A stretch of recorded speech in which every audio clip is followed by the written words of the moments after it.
संध्या काल की पावन पवित्र बेला में थोड़ी देर मौन हो जाना, पलके मूंदा और भीतर देखना प्रारंभ कर दिया। तुम थोड़ी देर निष्पक्ष हो जाना, कहीं दखल नहीं देना।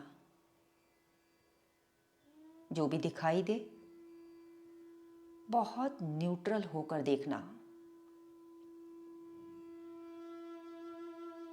तुम अपने स्वभाव में रहना, आनंद में रहना। मन की आदतों में खोए खोए सारा जन्म यूं ही बीता जा रहा है। हम अपने भीतर के मास्टर ना हो सके, बाहर के मालिक क्या होंगे। हम मन से हटकर जीने का प्रयास ना कर पाए। दुनिया भर की गतिविधियों को देखा, परंतु अपने माइंड की एक्टिविटीज को कभी नहीं देखा। यही एकमात्र भूल हुई हमसे। हमने सिर्फ बाहर बाहर देखा, अपना भीतर पूरी तरह इग्नोर किया। इससे हम कभी नहीं जान पाएंगे कि हम क्या खो रहे हैं, जब तक हम स्वयं के करीब नहीं आएंगे। अंतस यानी आनंद। और वास्तव में आनंद ऐसा होता है जैसे शरबत में शक्कर। आप कैसे कह पाएंगे कि शक्कर कहाँ नहीं है? शरबत के हर एक कण में शक्कर है, लेकिन वो दिखाई नहीं देती। लेकिन मिठास का अनुभव होता है ना। मिठास यानी हर अवस्था के प्रति एक निर्लिप्तता, हर अवस्था के पीछे एक शांति, हर अवस्था के पीछे एक स्थिरता। ये सब अवस्थाएं आनंद युक्त है। शांति स्वयं तो कोई अवस्था नहीं है। अनुभव हमेशा अस्थिर का, अशांति का ही होता है। अनुभव होने की शर्त है कहीं कुछ बदले, कुछ गति हो, तो आपको पता चलेगा। बंद आंखों से जरा अपने कमरे की दीवारों को देखें। सभी दीवारें स्थिर हैं। आपको उनका कुछ विशेष पता नहीं चल रहा होगा, लेकिन एक दीवार जरा सी हिलने लगे, आपके भीतर सब कुछ हिल जाएगा। उसका आपको पूरा अनुभव होगा। आकाश का अनुभव नहीं होता, लेकिन जब घनघोर तेजी से बादल गरजते हैं, बिजली कड़कती है, तो आकाश का अनुभव होता है। इसी प्रकार शांति का, स्थिरता का अपना कोई अनुभव नहीं होता। शांति तो है ही अनुभव से निजात। लेकिन हां, जहां अशांति मची, वहां का अनुभव होना शुरू हो जाएगा। ठीक इसी प्रकार हमें स्वास्थ्य का इतना अनुभव नहीं होता, लेकिन जरा सा पेट खराब हो जाए, पैरों में तकलीफ आ जाए, फिर देखिए कैसा अनुभव होता है। अब इसका समाधान क्या है? सोचिए जरा। इसका वास्तव में समाधान ये होता है कि मन जरा अनुभव से हट जाए, अनुभव चलता रहे। मन अनुभव के पीछे शांति में स्थिर रहे। क्योंकि अगर मानव जन्म लिया है तो अनुभव में तो जीना ही पड़ेगा। ये इंद्रियां और मन किस लिए है? ये तो कुछ ना कुछ अनुभव तो करते रहेंगे। संसार का अर्थ ही यही है कि कुछ चलायमान है, और कुछ चलायमान ही नहीं बल्कि विचलित और विक्षिप्त भी है। जो निरंतर चलायमान है, तुम उसकी गति को रोकने की कोशिश करोगे तो हार जाओगे। वो सब तो हिलेगा, डुलेगा, मचलेगा, उछलेगा, चंचल है वो। उसके पीछे कुछ और होता है जो स्थिर होता है। और जब तुमने अपना नाता उस स्थिरता से जोड़ा, तब तुम कहलाते हो आनंदित।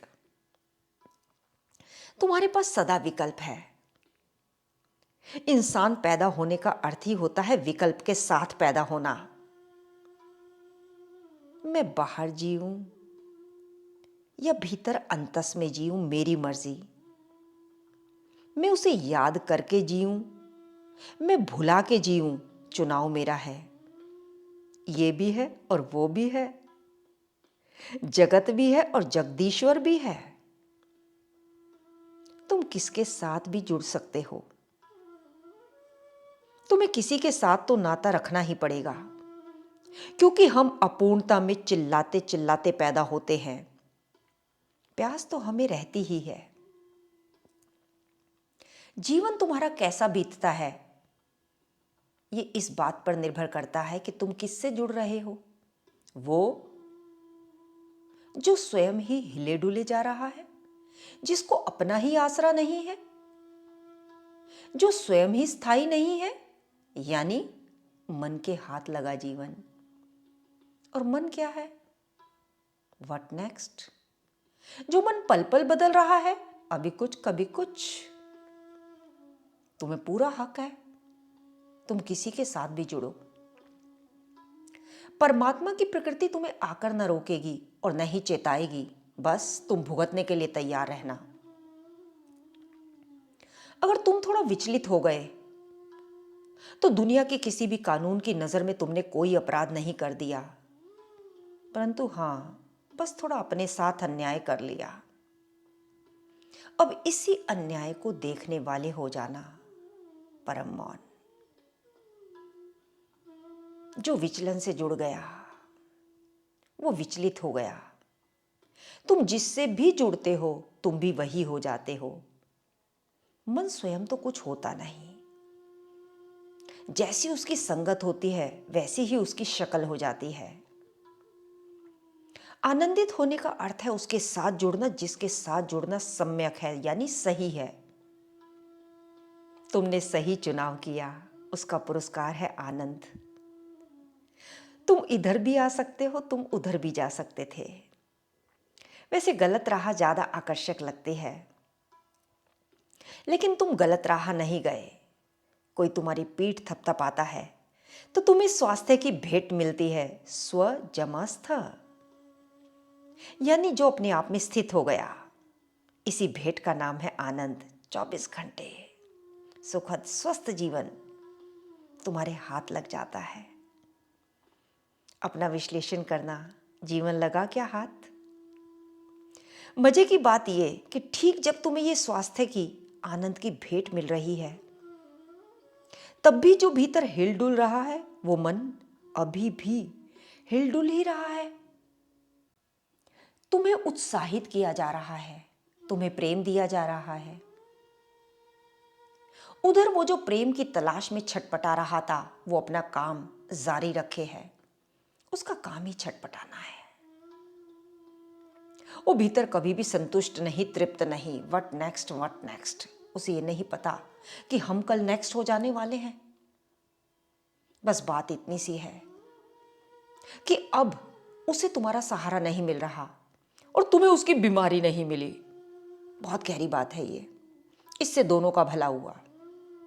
मन की छटपटाहट को अगर तुम्हारा सहारा मिल गया होता तो वो और सघन हो जाता, और अगर तुम मन की छटपटाहट से जुड़ जाते तो वो छटपटाहट तुम्हें भी छूत के रोग की तरह लग जाती।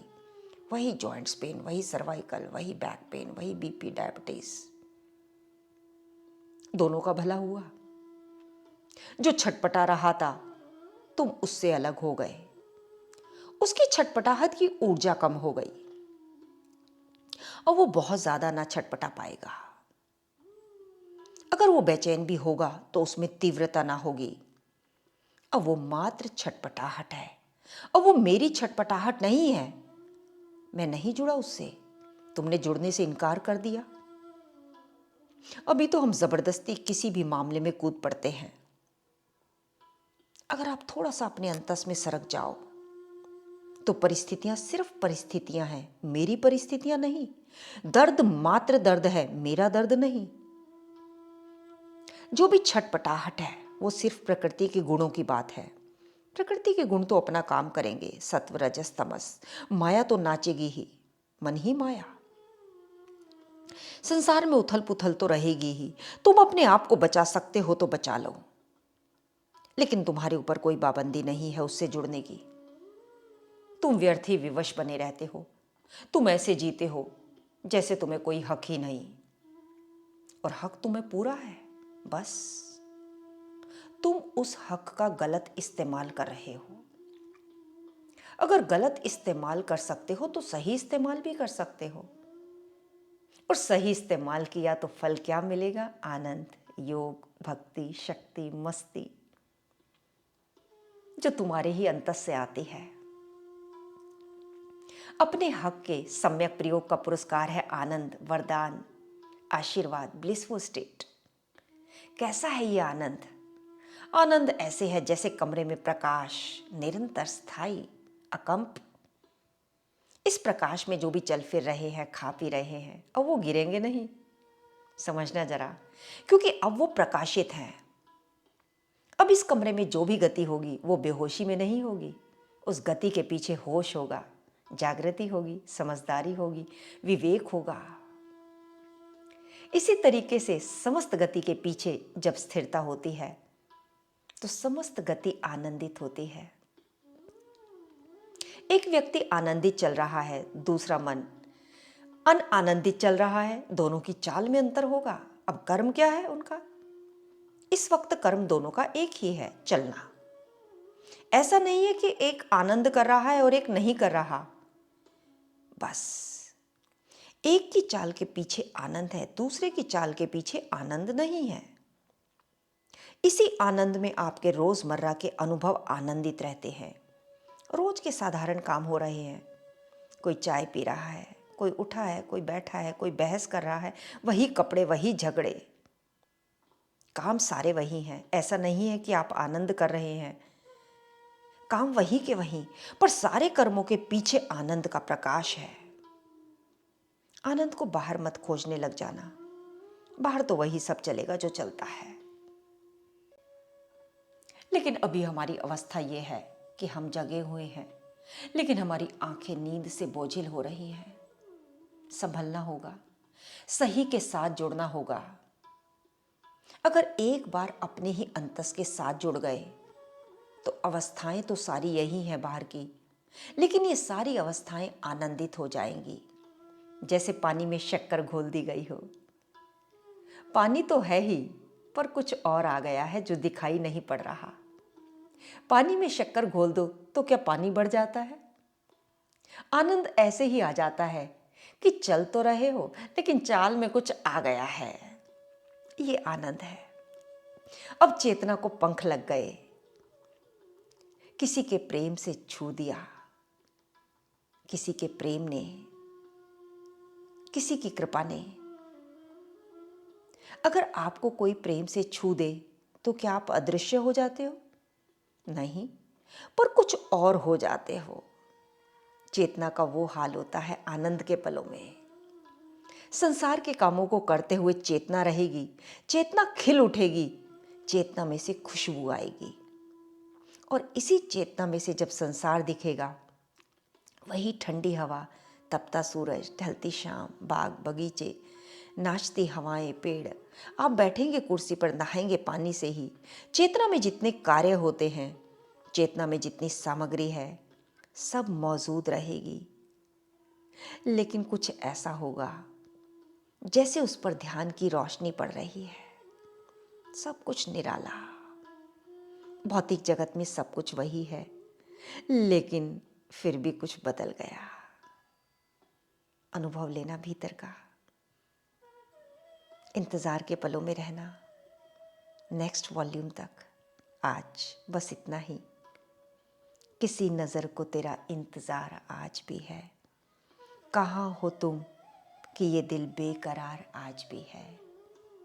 ओम गुरुवे नमः, श्री गुरुवे नमः, ओंकार गुरुवे नमः, श्री गुरुवे नमः।